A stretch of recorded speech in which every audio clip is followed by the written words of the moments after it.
It was meant to be a quick stopover, a small Airbnb in a quiet town, just a place to sleep.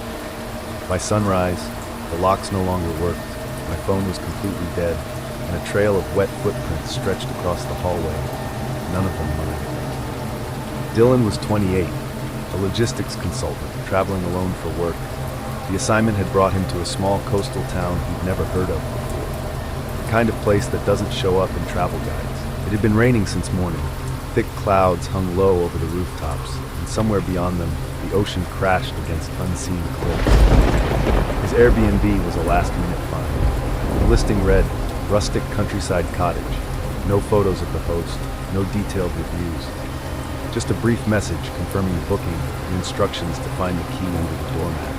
The streets were empty when he arrived. No cars parked along the curb, no neighbors at their windows.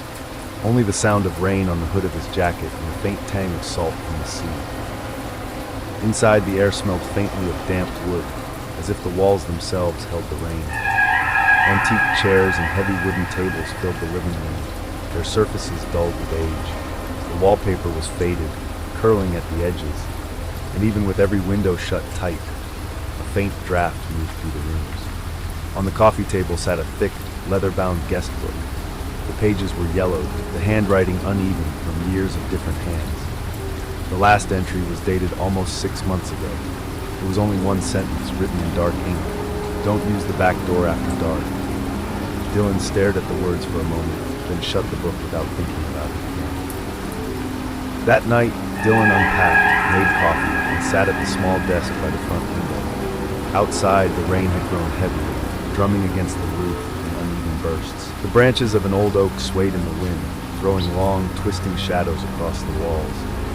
Sometime after midnight, as he was shutting down his laptop, he heard it. A faint tapping sound coming from the hallway. It wasn't rhythmic, it wasn't loud, just enough to make him pause. He told himself it was nothing. Old houses creak, pipes shift, water finds its way through unseen places. Still, he caught himself glancing toward the dark hallway before turning out the light.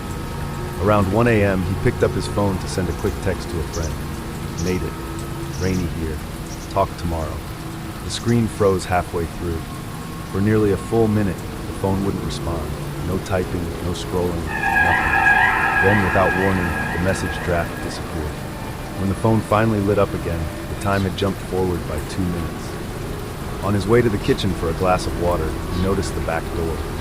From where he stood, it looked latched, but when he touched the handle, the mechanism moved freely. The lock wasn't engaging at all. It only looked locked from the inside. Dylan crouched, examined the frame, then shut it firmly until he heard the faint click. He made a mental note to tell the host in the morning. That's when he saw it.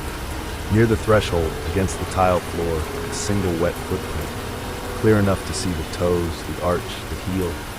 He stepped back, checked his own shoes. They were bone dry, and he hadn't been outside since the rain began. He told himself it had to be old, something the last guest left behind.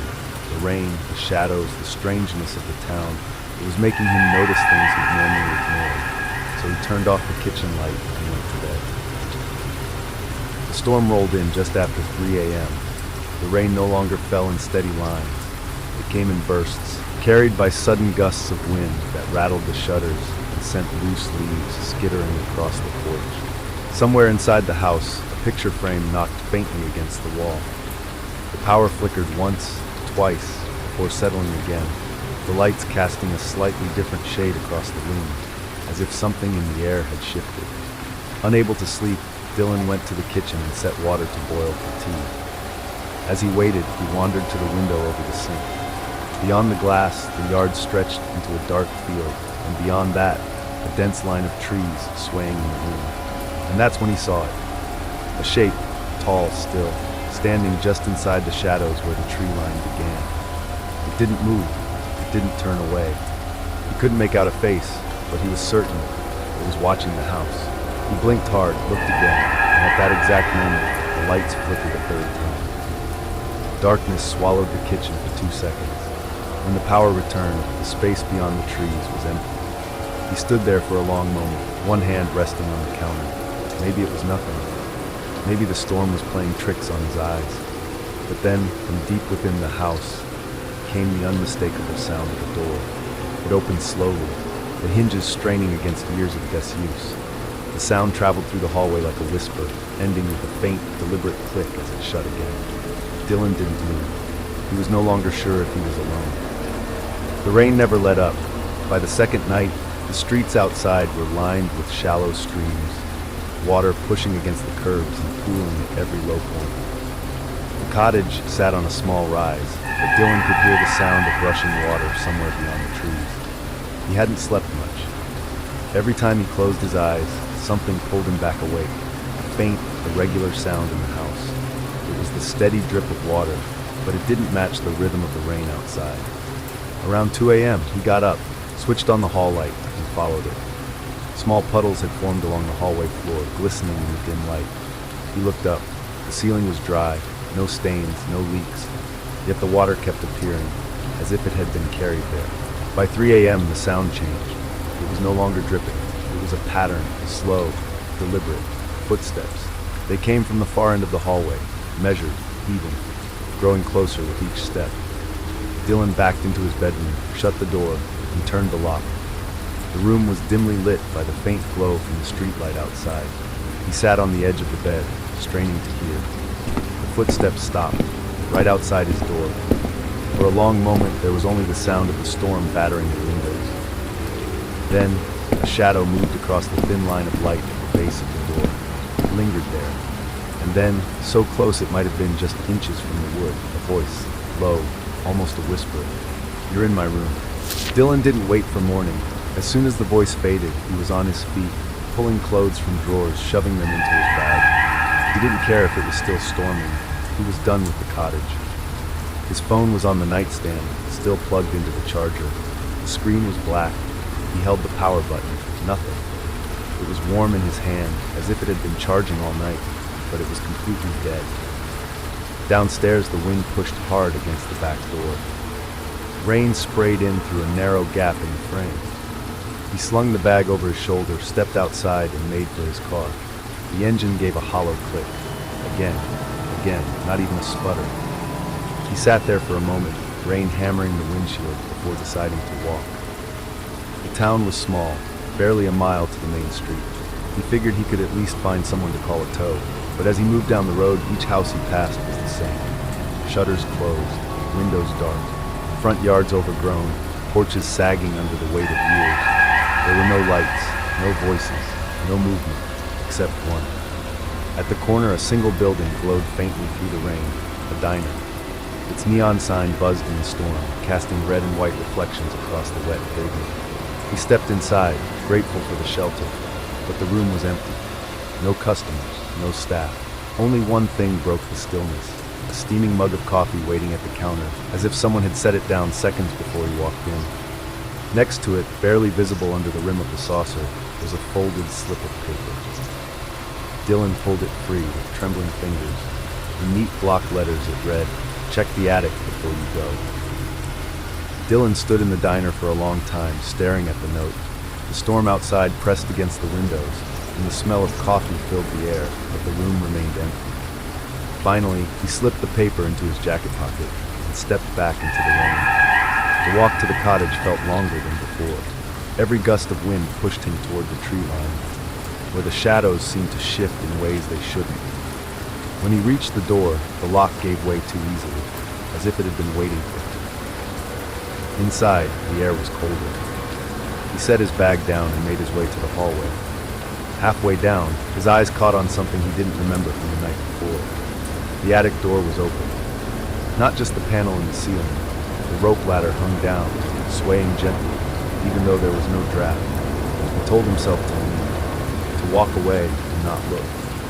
Instead, his hand gripped the ladder. The wood felt damp under his fingers. Each step upward brought a heavier smell. Mold, wet fabric, and something metallic beneath it. When he pulled himself into the attic, the light from below barely touched the corners. In the farthest corner, against the wall, sat a thin mattress. Its surface was darkened, sagging in the center, water pooled in shallow depressions. The smell of rain was strongest here. Scattered around the mattress were Polaroid photographs, dozens of them.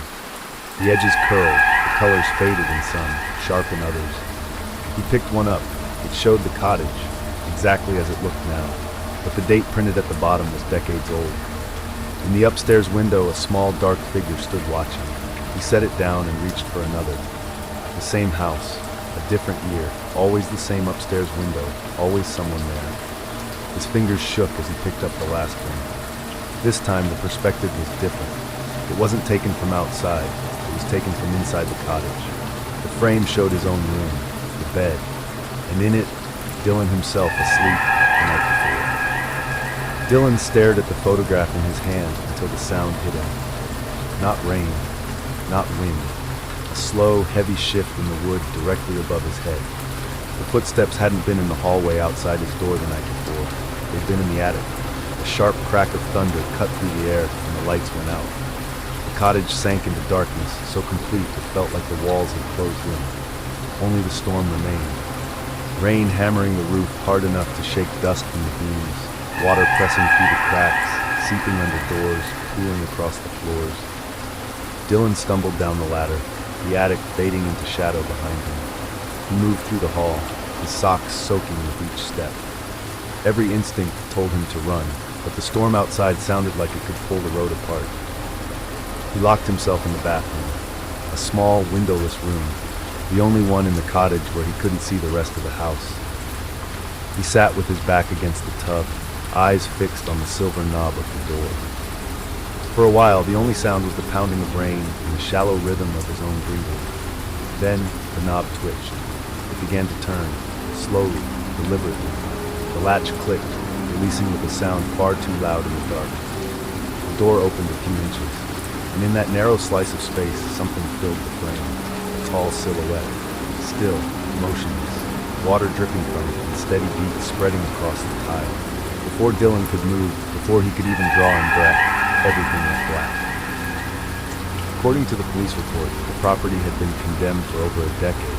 No one had lived there, and there was no record of any booking under Dylan's name. But 2 weeks later, a new Airbnb listing appeared online. Same house, new photos, different name. The caption read, "Available this weekend." Would you stay here for one night? Tell us in the comments. And if you've ever had a strange Airbnb experience, share your story below. And remember, always check the locks.